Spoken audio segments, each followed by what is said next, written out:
Iduga ry'amazi y'ikiyaga Tanganyika ni imwe mu ntambamye zatumye ibikorwa vyo gukora ibarabara ry'igihugu nimero 3 bihagarara nk'uko bishikirizwa n'umushikiranganji mu vyo ajejwe harimwo inyubako za leta. Dieudonné Dukundane mu nama yahuza abakenguza amateka n'abashikiranganji n'izindi nzego za leta. Tangura kubona ikiyaga Tanganyika citwaye ko tutaziga, bisabwa rero yuko dusubira kwiyumvira ingene ryo kubakwa rigakomezwa.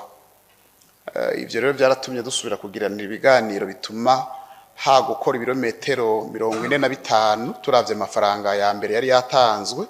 Twabonye ko bitari bigikunze kukwiza ivyo birometero, ahubwo ko muri ayo mafaranga nyene miliyaridi 78 twari gukora ibirometero 30 kuva mu Rumonge tugashikana ku Magara.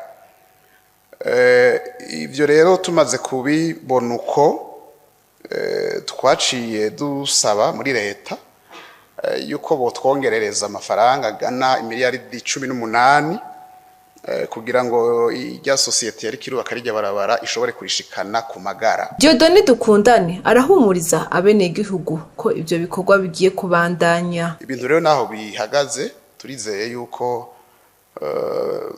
bariko barisuganya kugira ngo basubire ku kivi. Tubanze dutange raporo ya mbere, twanse gupoperanya ibintu kuko duciye twunganisha ngo shiramwe no ku Magara, shiramwe gushika no mu Gitaza, hakirimwo kaga hiki kakantu gahaze. Twavuye dusanga rijya barabara ritwaye hafi miliyaridi 200. Coba igitangaza byo tugoye cyane gusigura.